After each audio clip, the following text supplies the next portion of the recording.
welcome to our third launch event. I'll just let people join. So I'll just leave a few minutes as people join, and we'll start in a couple of minutes, just as just let people come through the Zoom gateway to the meeting. While we're waiting, I'm Cecilia Tredget.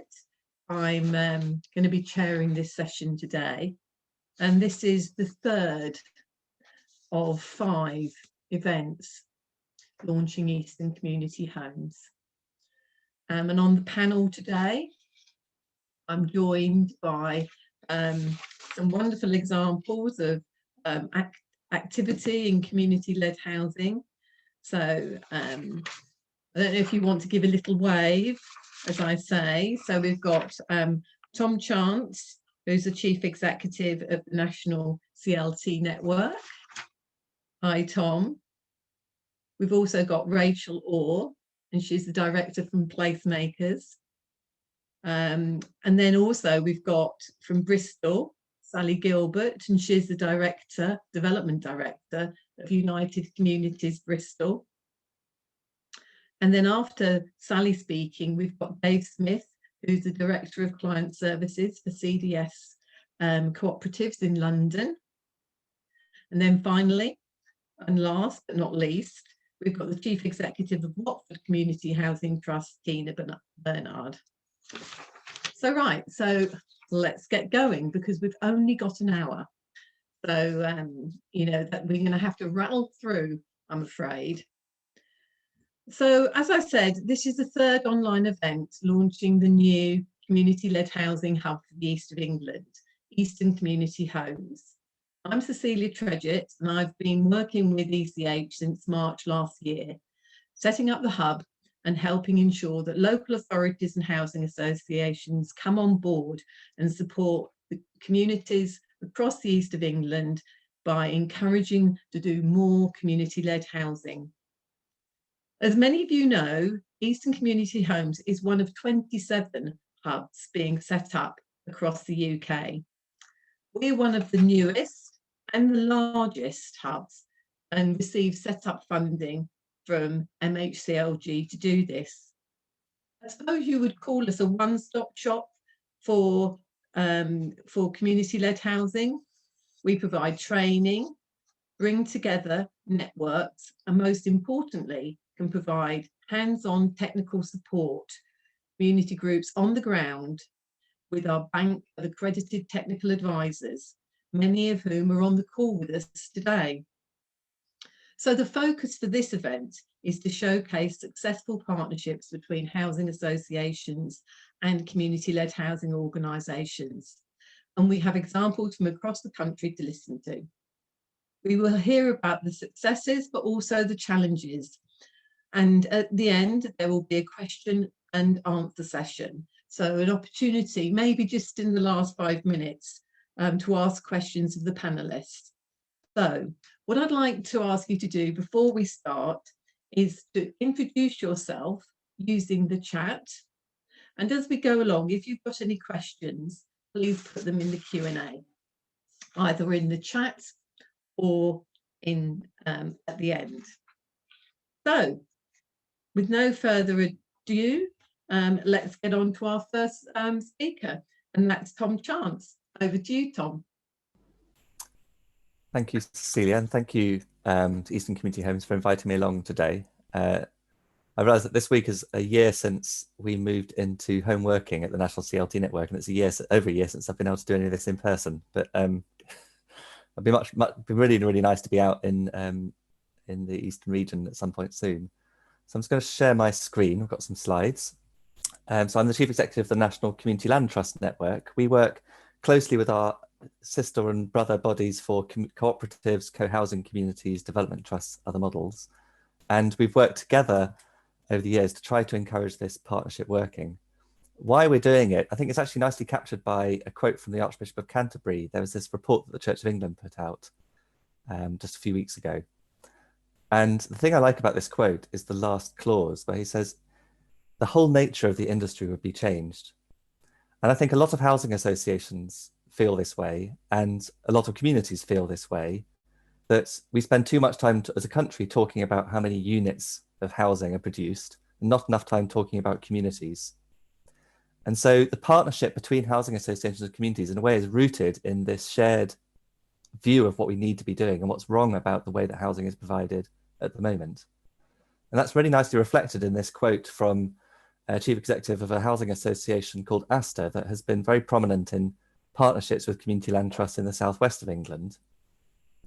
And he, this is a couple of, maybe a year and a half old, this quote, but he essentially is saying the same thing as Justin Welby, that these partnerships, the first part of the quote is kind of, there's an instrumental benefit to the housing association in that working with communities in this way is effective for them, helps them to get things built. But it's also for them how they can empower people and think in terms of communities and not just in terms of homes and infrastructure. Astor has been involved in this in the Southwest, and there's a very well established model that's been rolled out for about the last decade with dozens of completed or very near to being completed schemes across Devon, Dorset, Somerset, which sort of has been described as the Wessex model because it was pioneered by an organisation called Wessex Community Assets, along with Middlemarch Associates. And these are just some examples of the schemes. And if you go and look at them, you'd be mistaken for thinking they're like any other rural exception site kind of small schemes being taken forward by those sorts of housing associations that work in these areas. What's different about them is that the housing associations have gone one step further than the usual way of working with the parish council or with the local community. Because in these cases, these schemes are usually brought forward by the community in the first instance. The community has done a lot of the work to identify a site, warm up a landowner, get agreement on the land, to do a lot of the feasibility work, to begin to work with their local community to develop the support for the scheme. And then they're coming to housing associations saying, can you help us to build this and manage it? And out of it, we're going to own the land, and we're going to receive a bit of a ground rent for that. And we're going to be reinvesting that and building on this to do other things that we want to achieve in our community, because we have a really strong sense of what our community needs to thrive, what we need in terms of the mix of housing, what we might need also in terms of keeping the post office or the pub open or whatever it is.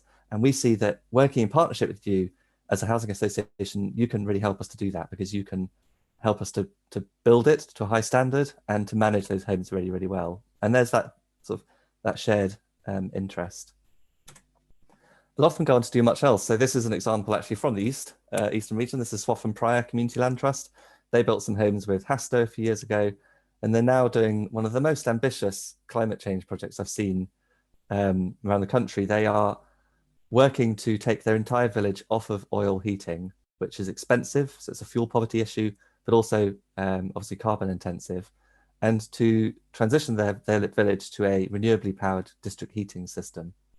And this is the sort of other stuff that communities can do. I mean, this is a very ambitious end of it, but the things that you can unlock in communities that communities can begin to do off the back of starting with a housing project, with a housing association.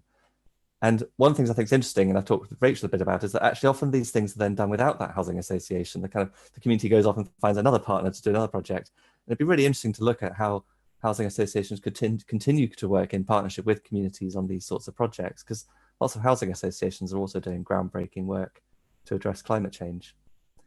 Another example, very salient in the last year, this is Norton and Southampton CLT in Somerset. They have, again, developed homes with a partnership with a housing association. On pretty much the day that the homes were being completed, they also took ownership of their village shop and post office, because the person who owned it was selling it up and they wanted to keep it and make sure it stayed open. So they've been managing that now as a community business with a mixture of volunteers and staff. And then when the pandemic hit, they were brilliantly placed to coordinate the response in not just their own village, but neighbouring villages, and become a linchpin of how the community was able to survive. So they coordinated the delivery of food boxes and mutual aid across the wider area, because you've already got an established community organisation with strong networks locally, with an asset base and with a shop. So there's this thing about, if we all agree with Justin Welby that we're trying to create communities, then these forms of partnerships can be a really rich way of doing that. Why do communities want to take this sort of an approach? Because some community land trusts themselves become registered providers and they do everything themselves. They don't need to work with anyone else in that way. Some communities are just happy for a housing association to come along and develop housing in their village and to maybe be involved and consulted in the development of it, but otherwise, not to be involved in any ongoing way. This particular approach with community land trusts and housing associations, and it's similar with co-ops and co-housing communities as well, is from the community's point of view about reassurance and the ability to do more. So because community land trusts are in control of the process, because it's ultimately their land and their development that they're working in partnership with, they feel that they are more able to achieve high quality of design, to make sure the location is right, to make sure that the homes are genuinely going to be affordable to their community, that they're protected from policies like the right to buy, because community land trusts are exempted from that and from the right to shared ownership, and also that the homes can be allocated in a way that meets the particular needs of their community. And then it's the ability to do more. So it's collecting the ground rents, it's doing the district heating system, the shop, the pandemic response, and so on. From housing associations' perspectives, what we've heard from them is that there are some strong benefits. So there's the Community Housing Fund, which we're currently talking to the government about getting reopened for another year, which provides an amount of grant for financial viability, so it can help to de-risk the feasibility stages, and often communities are bringing a project to a housing association having done a lot of that work. It can reduce the planning risk and reduce the cost of land in some cases where communities are able to do that. And you get that time and energy that I'm sure how many housing associations have experience of already anyway, of the community and what they can bring to the scheme and how they can help to make it better, which is sort of free labour for the housing association. And then on the flip side, there are concerns that housing associations often have around sharing control and risk, and around the ground rent arrangement, and about lettings, and thinking about its wider mutual exchange and how that interacts, and charging in order to be able to raise finance in the markets by putting the scheme into charge. So we know that there's those sorts of concerns, and many of those have been addressed over the years and worked through. And the network of advisors that Cecilia mentioned that you have in the east of England are familiar with a lot of this stuff and are connected to people with long experience of these things. So there's an access to technical expertise to be able to work through these things. There's also a document which we published in December last year, and which Placeshapers kindly hosted a launch event of. So this is pulling together, there have been various different guides like this over the years. We've had a long-standing one for the CLT network. It's endorsed by the main organisations from the housing association sector and the community-led housing sector. And it's not saying this is how you do it, because there might, you need to look at the particular community, the project, the housing association involved, and there's no one way of doing things. Instead, it's saying, this is why you might want to think about this. This is some of the benefits that it can bring to both parties. And here are some case studies of different approaches that have been taken. And it includes some of the examples I've given, as well as a number of others. And then if you do want to do this, here are some key principles to bear in mind. From our experience over the last 15, 20 years of doing this, some things that will ensure that this is a success and that you get the relationship off on the right foot. And in some of those cases, there are also some quite detailed technical documents and case studies that you can get into, including, for example, the Wessex one produced by Middlemarch, really describing in detail how that partnership works, how the process works. So if you're interested, go to the Community-Led Homes website. It's in the resources section, and you can find more guidance there. And that's all I wanted to say this morning, just to kick us off. So I'll pass back to Cecilia. Thank you. Thank you so much, Tom. And that was a great kickoff. So, and it covered a lot of ground. So thanks very much for that. And it segues very nicely, actually, into Rachael, who's the director of Placeshapers, and she's going to talk to us next. So thank you. Thank you, Cecilia, and good morning, everyone. Thank you very much for inviting me along this morning. So yeah, I'm the director of the Placeshapers network. So we are a network of about 120 housing associations in England. And organisations join Placeshapers because they have a real sort of passion for and sort of deep connection to the place in which they work. Our network was set up 12 or 13 years ago, really by people who felt that real connection and the kind of community anchor role that housing associations can play was absolutely crucial, and a really core part of housing associations' history and identity and social purpose. I actually think that quite a lot more of the debate amongst the housing sector now is kind of in agreement with that, and certainly I think the last year has really caused us all to think very deeply about place place and our links to place. But it's been a really kind of core principle and value of Placeshapers since we were formed. We have members of all different sizes. Our kind of typical member probably owns or manages between 5,000 and 8,000 homes, but we have some members with a few hundred and some members with tens of thousands of homes. But it is that that real kind of connection to place that is so key. And when I started as the Placeshapers director, you know, back in the old world where we got to get on trains and, you know, meet people outside of our houses, I went to visit a number of our members, and some of the most inspiring things that I saw and heard about was the partnerships between our housing association members and different community groups and community land trusts. So I went to Bristol and to United Communities, and in their office there were some staff working from the Community Land Trust. They took me to a site, a huge big site that had kind of been unlocked for development due to that partnership, and some other great examples, particularly of some of our members in and around Sheffield. And it really kind of brought home to me how important these partnerships were, and how mutually beneficial that they could be. And I think actually a really interesting part of the kind of government narrative in the last few years has been about that increased support for those community-led partnerships. I think housing associations have a real opportunity to build those partnerships, because that's actually where quite a lot of the sort of political energy is. And I think we should be realistic. You know, there is still some opposition in some places to building any housing, and particularly to building social housing and affordable housing.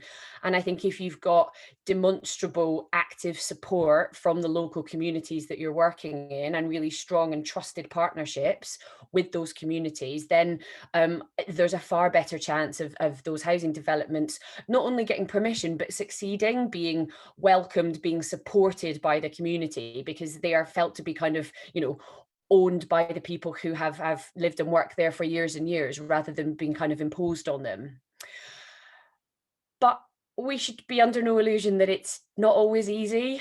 You know, virtually every guide, every policy report, every you read says, you know, partnerships are great, we should do more partnerships, and we should. But we should be we should be honest that sometimes those are tough. You know, organizations come at things from different perspectives, and the importance of kind of really building trust has come through for me, reading the guide, talking to our members, understanding where the successes and failures are. And I think Tom's slides were incredibly helpful in sort of demonstrating what each party brings to the table. I think those partnerships can only succeed when, you know, there's a real understanding of that. We've got a great member in Oxfordshire who'd been trying to kind of build a partnership with a local community land trust, and it wasn't going particularly well. And then they suddenly got a planning permission and thought, we really need some support in terms of development expertise.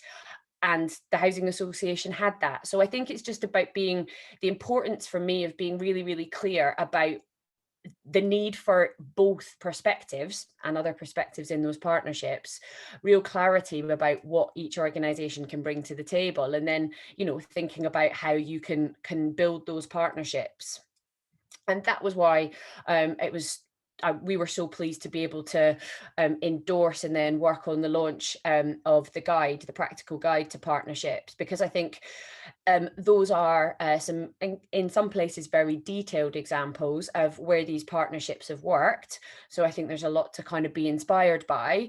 But, you know, there's some reflection on things that are a bit more challenging to get to. So I would really encourage you, if you're interested in, you know, thinking about how you can develop those partnerships, to have a look at that guide, and also to, you know, to reach out to your local housing association. Housing associations in places should be reaching out to community-led groups. But, you know, I think what I hear from our members is a real willingness to kind of build more partnerships in places, you know, on a whole range of issues and areas, but none kind of more so than in terms of working with community-led organizations to deliver new homes. But as Tom said, you know, Tom's example on the climate change one, I think there's so many other pieces of sort of innovation and ideas that can come forward and come from those partnerships. And I think the other thing that we probably need to think about more as a sector, and certainly some of the conversations I've had with other Placeshaper members, is how can we start to foster some of these partnerships in areas where there isn't such a kind of already the sort of community-led housing movement. There are areas of the country where I think it's more developed, where I think there are more people engaged in it, and there are some areas of the country where there's much more to do. So again, I think thinking about how we can take the examples from the guide and from the fantastic speakers you've got this morning, and think about how we can kind of share that learning and best practice. So yeah, really chuffed to be here and to be part of the conversation. Delighted that two of our members are your next speakers to give you some examples of how they've worked. And thanks very much for inviting me to the meeting today. Oh, thanks very much, Rachel, for that. Now, Rachel has to leave us at 10 to 11, I know, so she may not be around for the questions and answers session, but it was really great to hear your views. And also that point about there are places across the country where, you know, community-led housing hasn't actually got the same sort of momentum as other places. And I think parts of the east of England, we have to count in that. So if you look at places like Bedfordshire and Hertfordshire, and I know there's some people today on the call from those places, you know, we're looking to you now to come forward, and, you know, Eastern Community Homes is here to give you that support. And we have a national reach in terms of you know, technical advisors, so the support is here. So really encourage people after today to come forward and approach us at Eastern Community Homes, because we actually could do a lot more. So no further ado, it's over to Sally from Bristol. Thanks. Thank you, Cecilia. I think we've got ourselves back on track in terms of timing. So I've got at the top of my notes, I've put watch the clock, so because I can I get rather passionate about community-led housing, so I can talk for England on this one. So yes, thank you for that, and thank you for the opportunity to talk to you guys about community-led housing. And I think I've been asked to speak about our story and also the mutual benefits of partnership working. I think Tom actually highlighted quite a few things, but probably good to say from a housing association's point of view, he's absolutely right. And I've got some slides to share with you and some bullet points, but I think yeah, it's good to emphasise those for any housing associations that are here with us and are considering it. There's definitely great benefits to working with community-led housing groups. So as Cecilia said, my name's Sally Gilbert. I'm the Director of Development at United Communities. We're a Bristol-based housing association whose roots are very firmly based in our local communities. We're about to merge with another similar sized organisation called Solon, and we'll then have about 4,000 properties, mostly in Bristol, stretching a little bit to the greater Bristol areas, but our focus is very, very much in Bristol and the city. So I thought it would be helpful to talk to you about our kind of journey, where we are now, and yeah, just to say, as I said at the beginning, we're really passionate about the role of community-led housing in delivering homes to people, and it's great to share that with you. So I've got a few slides of some of the schemes we're working on, and I've already delivered to give you a sense of wide range of projects it's possible to deliver.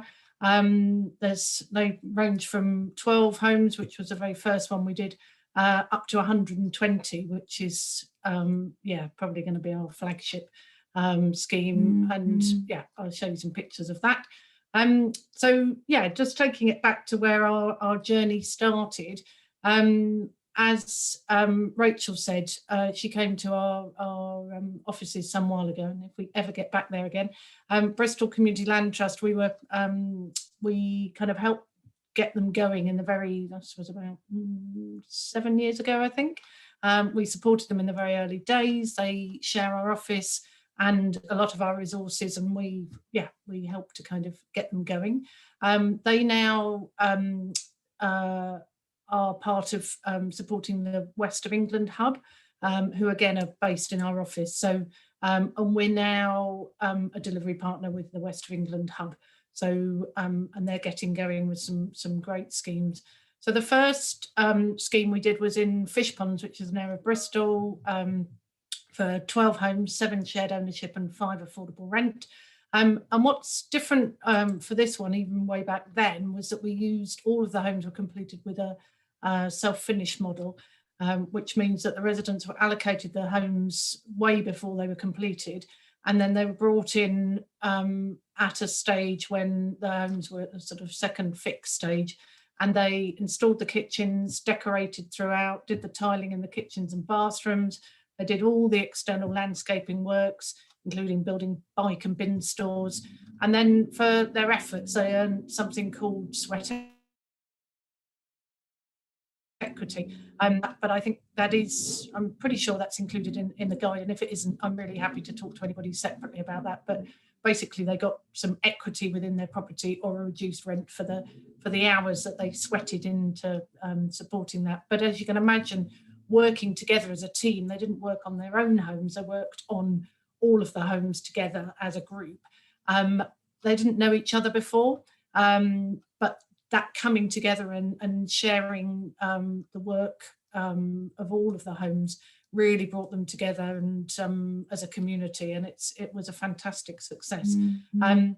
So we've gone on from that, and now our board, I'm really delighted that our board have supported our proposal, the exec team's proposal, to deliver up to 30% of our development strategy, which is about 1,000 homes over 5 years, as community-led homes. So there's about 300 of these.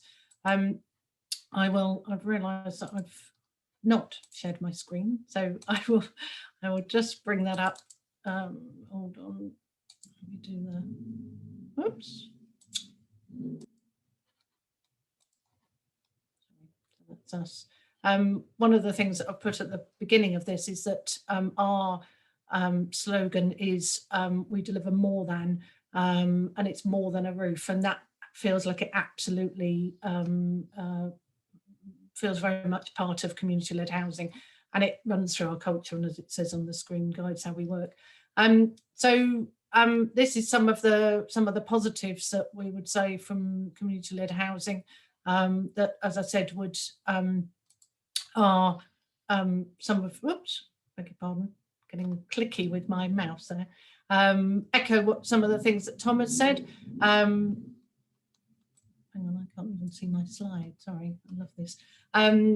Yeah, so understanding that actually we've still got 12,000 people in Bristol on the housing register, and the old model of delivering homes through local authorities, through housing associations, is not, we've had 12,000 for a very long time, and it feels that community-led housing is a really positive solution and one of the solutions to helping provide more.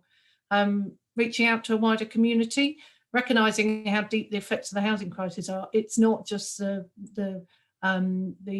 sort of clients that we used to deal with a long time ago. If you think about the fact that shared ownership has to have an average, a household income of less than £80,000, just shows you how the housing crisis is hitting, you know, all sorts of people, a much wider range of people than it used to.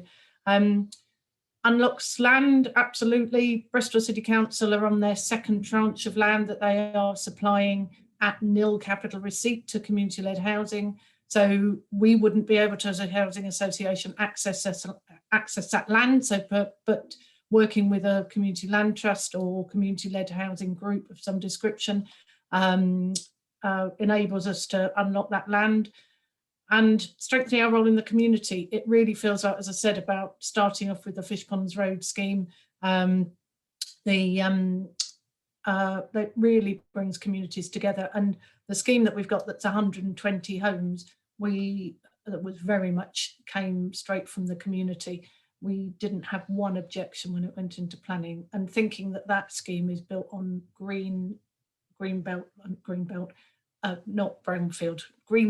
site right in the heart of the community, and yeah, nobody objected to it, which was quite astonishing. And I absolutely would give all of that praise to the community group that we're working with there. They led on the consultation. long-term sustainability of the community, both in terms of the product. Everything we deliver is fully sustainable. We've got really high standards in Bristol that you have to attain, and as a community-led housing association, we have those high standards. So some of them have been built to passive house standards. All of them, I think, have ground source or air source heat pumps, and actually we get extra funding from the local authority to hit these really high standards, which is great for all concerned. Opportunity for new skills to be learned through the self-finished model. We've got a couple of people who have gone on to have jobs in the construction industry, but of course everybody got skills that are good just for DIY in your own home. So and yeah, they came away actually with some qualifications, which was great. Local support for new homes and estate regeneration. Again, the communities know what's needed in their communities, so why not work with them?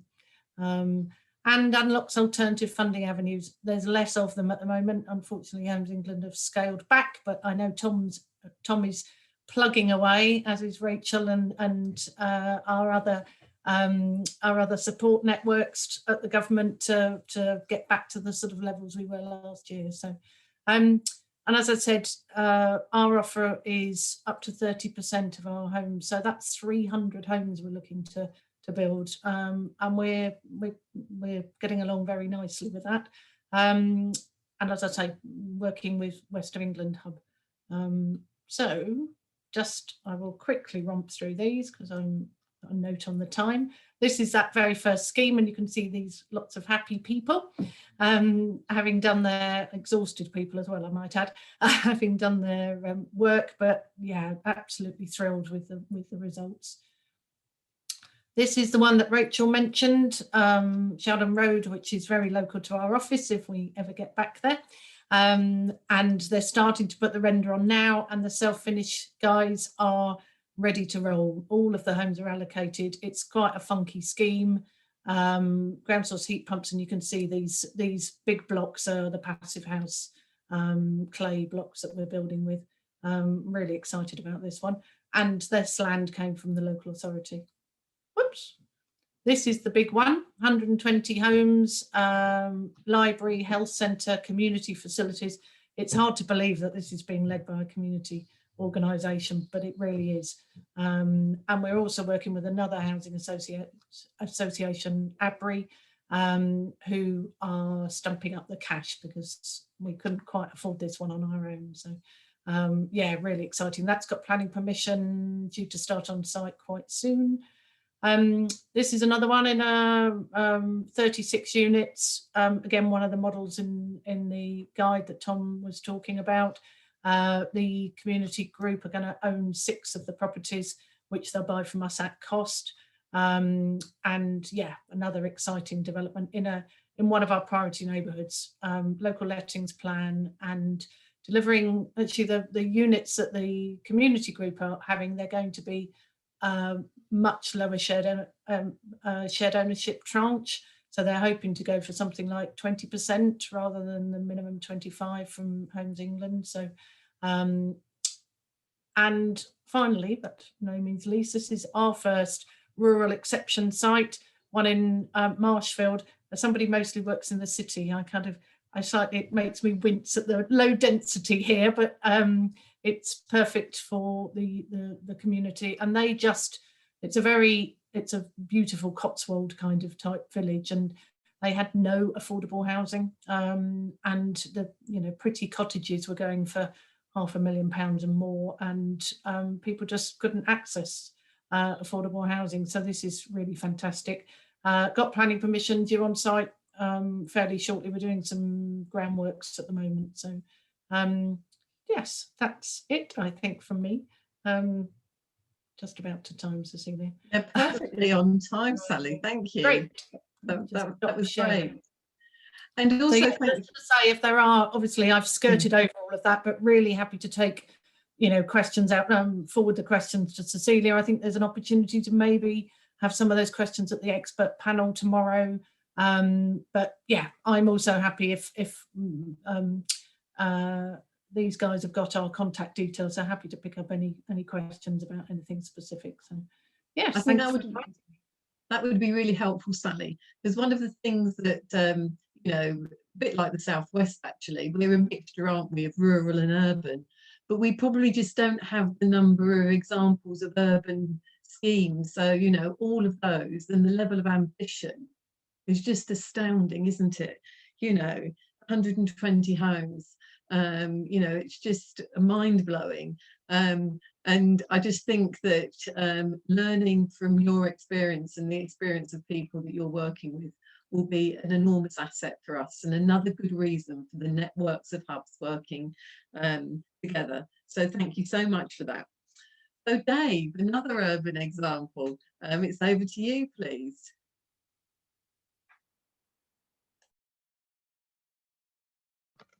Good morning, everybody. I hope you can see this. I had a prime example of urbanism just when Rachel was speaking, because I have a little office downstairs I work in, and the broadband in there is shocking, and it cut out. So I then had to leg it up 3 flights of stairs. But I am here, and hopefully you can hear and see this. My name is Dave Smith. I work for CDS Co-operatives, which is a housing association. We have about 1,000, just under 1,000 if the regulator is listening, units of social rented housing. And we also work as an enabler. So we have about 2,000 cooperative homes which lease services from us. So management services, helping their rent collection, helping with their governance and enabling community-led housing. But prior to this, I worked on a scheme called the London Community Land Trust in Mile End in East London, which is what I want to talk to you about today, because I was asked to come and do a couple of things.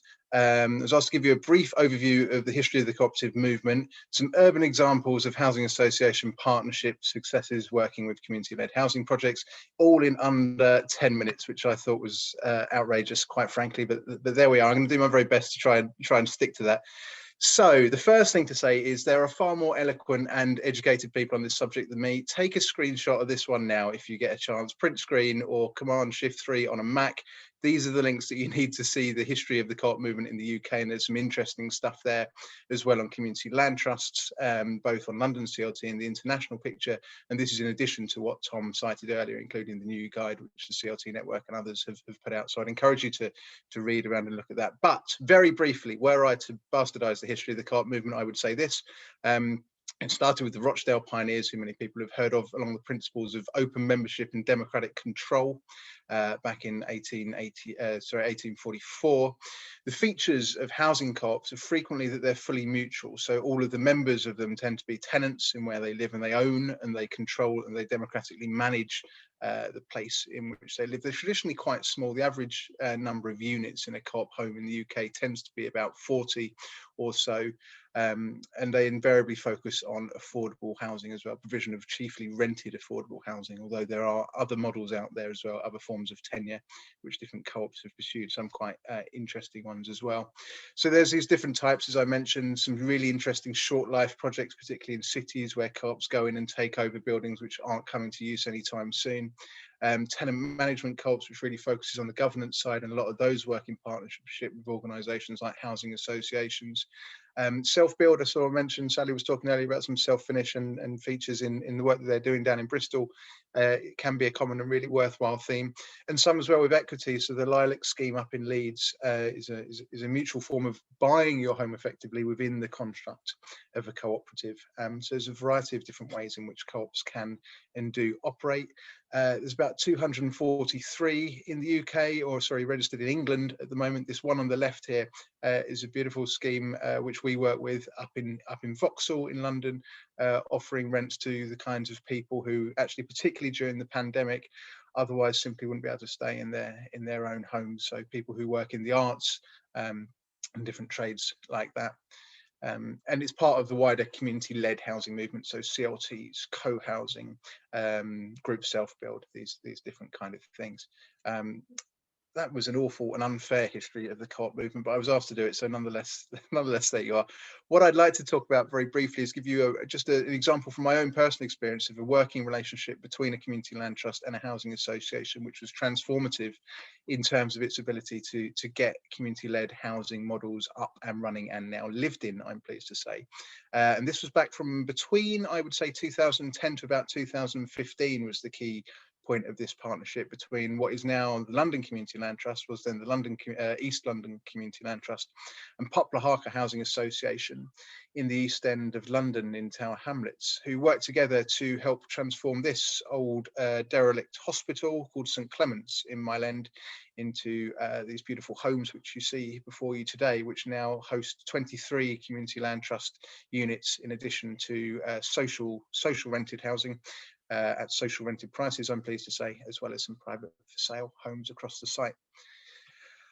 I think everybody's familiar with the problem in London. You don't need to live there to read the headlines about it. This was a screen grab, and this was a screen grab from a few years ago, actually. So if anything, it's probably more expensive now, of the kind of prices that in a traditionally down market part of town, albeit in zone 2, but not particularly salubrious, average, I think it's fair to say, about offence to the people who live there, average terrace houses selling for £1 million for kind of 3-bedroom properties, wholly inaccessible to the working populations who live there, and people who had lived in the community for a long time found themselves forced to move out of the area, no longer able to stay near their families. And it was a real disincentive to hard work as well, because the gap between those who are able to access traditional social housing and those who access any sort of market housing was so vast that anybody earning, we decided in the end, between about 25,000 to about 70,000 as a household income a year had no access to the private market, which meant your teachers and your nurses and the key people who make the community work.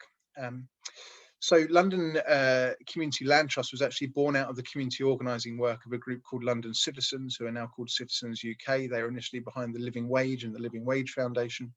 And they've been trying to campaign for a long time in London on the issue of housing, but were slightly unsure as to what to do, because they didn't just want to run a campaign which moaned and said they didn't think it was fair or right. They wanted to do something which they thought was constructive and added to housing supply as well. So this was one of the very first our London demonstrations outside City Hall, when Ken Livingstone was still mayor, pitching tents until he came outside and declared that he would give some land over to the first ever community land trust in London. There's a long and difficult story behind that, because the land which the mayor Livingstone handed over turned out not actually to be his land. Following the press release, the land didn't belong to the GLA, the Greater London Authority. It belonged to Tower Hamlets, and they were less keen about giving over that particular piece of land.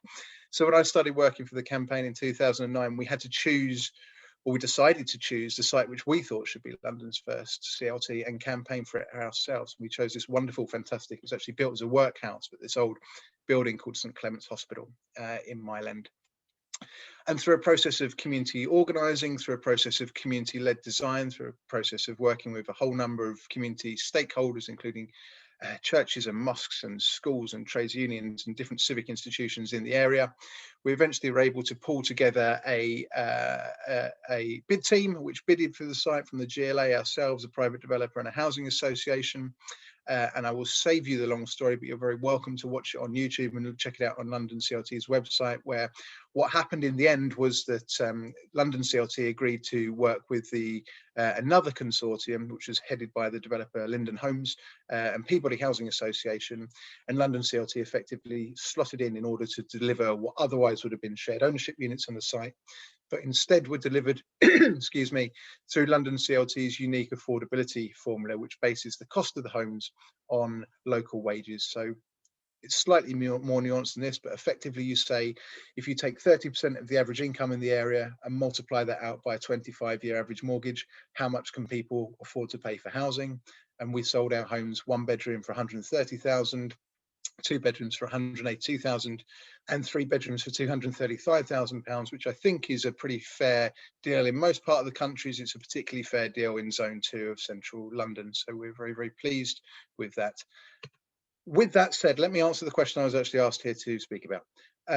The supportive relationship between a local housing association and the CLT. And I don't do this because he's not here, so he won't hear, but actually it was a supportive relationship between one individual who really took the lead from the housing association and was hugely supportive and engaged and gave us time. And that, I think, in itself is quite an important point about finding and having the support of individuals who care about these things within organisations. But Neil Hunt, the development director at Poplar Harker, and the organisation as a whole was hugely supportive of London CLT in its earliest days and enabled us to do things that we wouldn't have been able to do otherwise. I sat down in preparation for this presentation to think about why that was, and I think there are a number of key things that people can look for.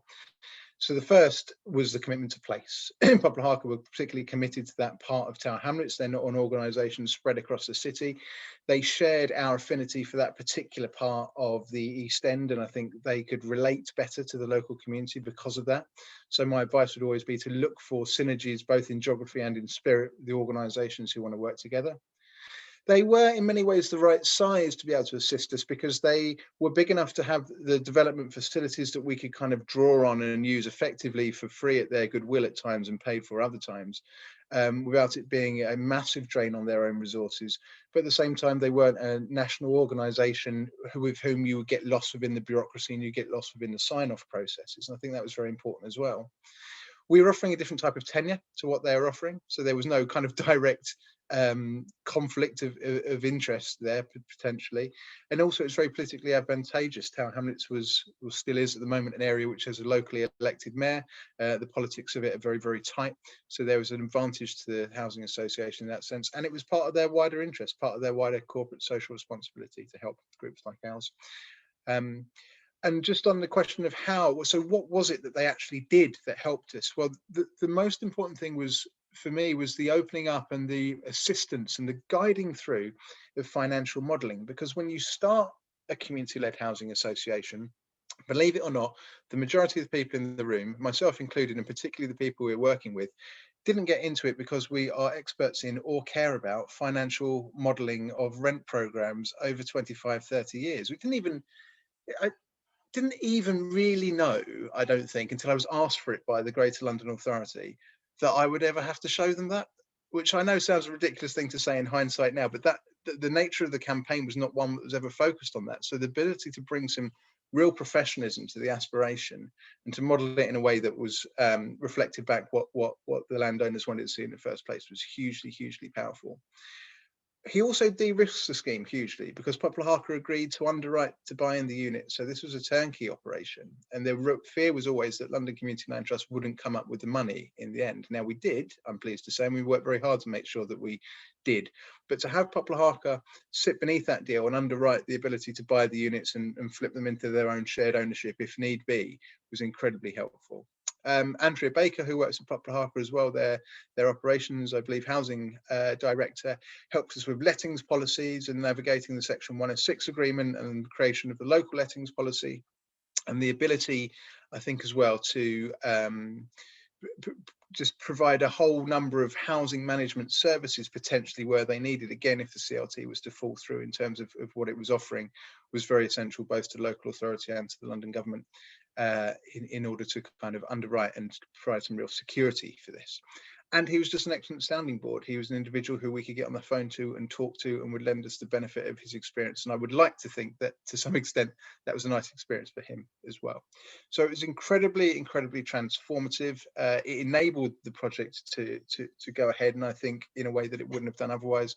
I just wanted to recap in closing. I hate it when it does this. This is a set function on my PowerPoint I sometimes forget to get rid of, where it comes up by itself. But why would you do this as a housing association? Because I think it's in your self-interest, if we're being blunt to a certain extent. I think with the Green Paper and the National Housing Federations, together with tenants stuff which is coming forward, it is in your interest to be involved in these local communities and support them and help them in their endeavours. We're all part of a wider social affordable housing movement in this sense. It, as I think Sally was alluding to earlier, it also opens up a unique supply to you. There are local authorities who won't give you land for particular areas without this, and it will enable you to bring forward homes and land that you wouldn't be able to otherwise, I don't think. How can housing associations help?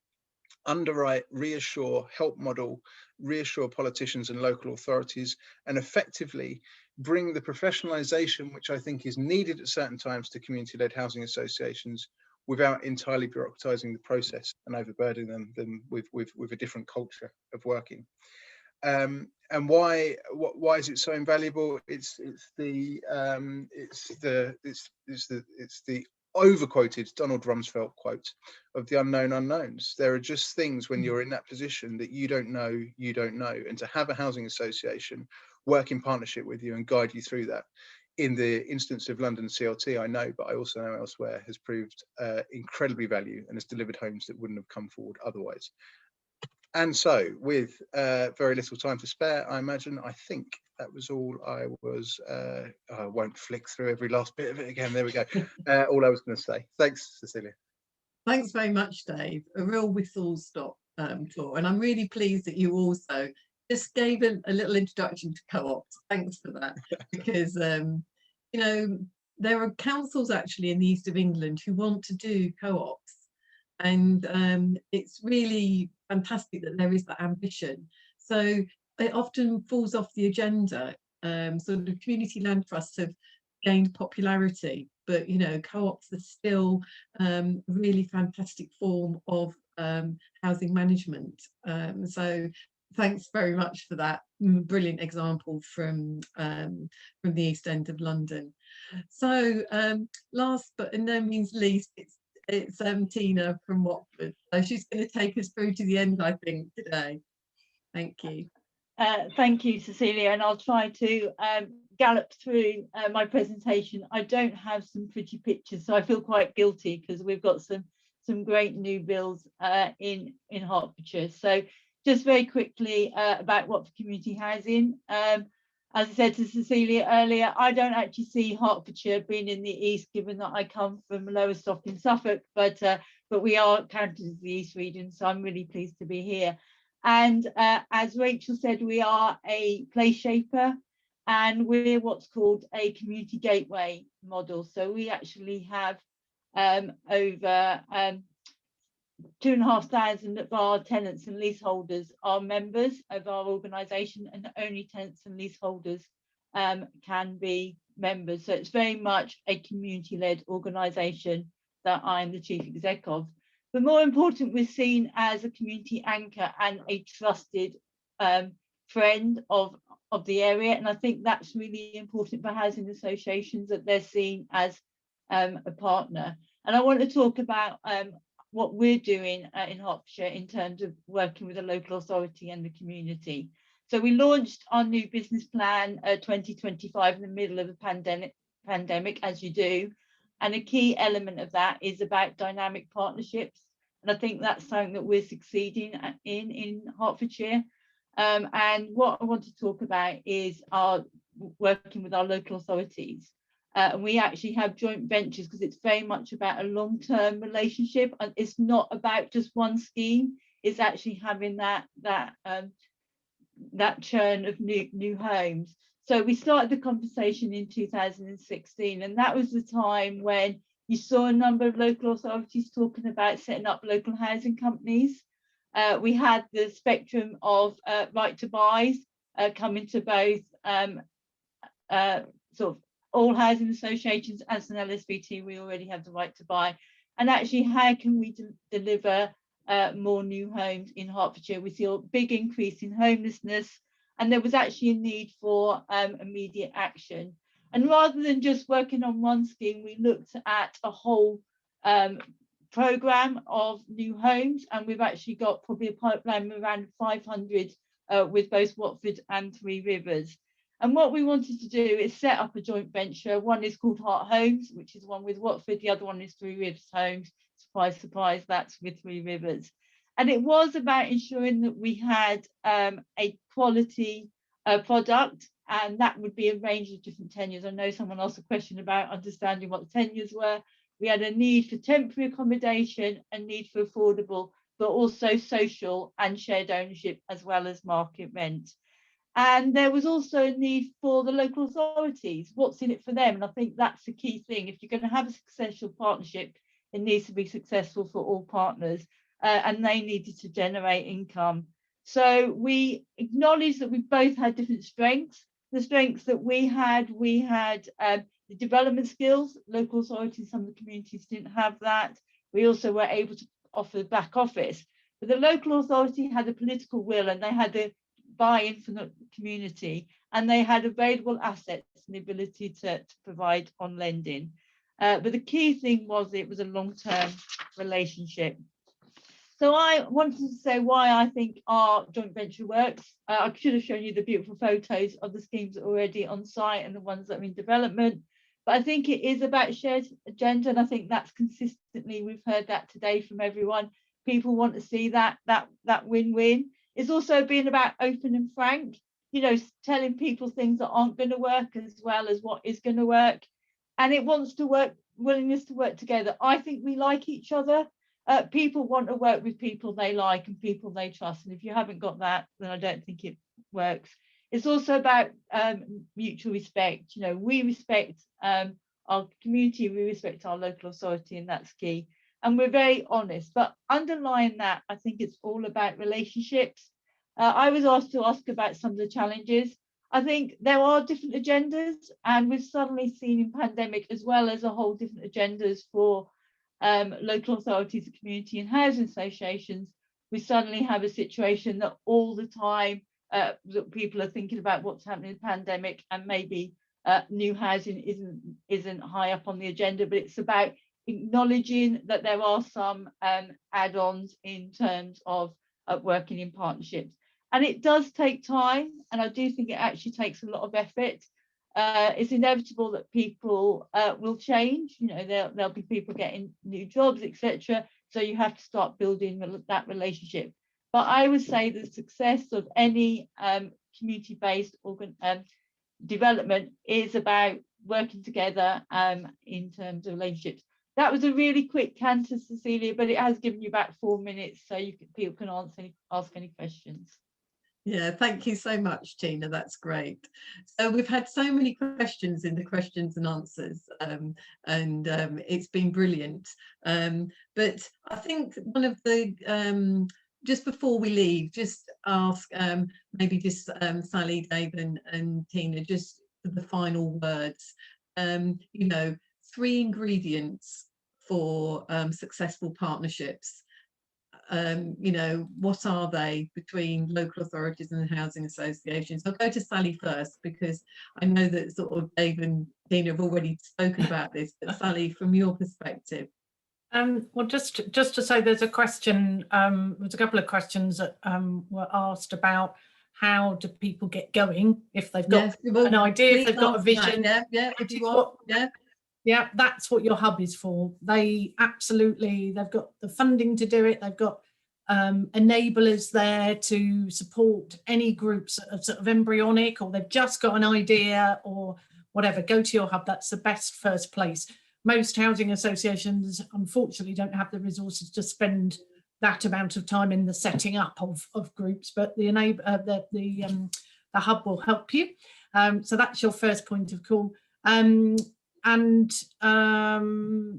Yeah, sorry, the question, I've gone off on a tangent. The question was, what are the positives about working with community groups?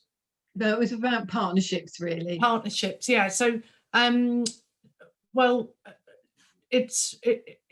if nothing else, it gives you a lovely warm feeling about working in the community. It really, and I think, you know, as I said in the presentation, the community knows what they need far better than we do. And whilst we would consider ourselves a community-led housing association and we have priority neighbourhoods, we don't really know what it's like to live in those communities. So working with the community unlocks all of that local knowledge, the ability for them to consult with, because it's their neighbours, it's their friends, what might be the issues of development, all of those things that it's really hard to get to the root of quickly when you're doing development. So that's absolutely a positive about the partnerships. And it's another, I think, you know, the housing crisis it runs so deep. It's such a big issue.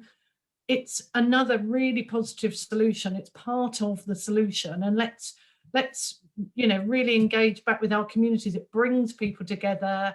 Yeah, it just, you know, I think that nuclear, you know, we got into people living, one person living in a home on their own, those kind of nuclear families, and actually this creates, you know, really creates communities. It brings people together, and the development, you know, embeds itself from day one.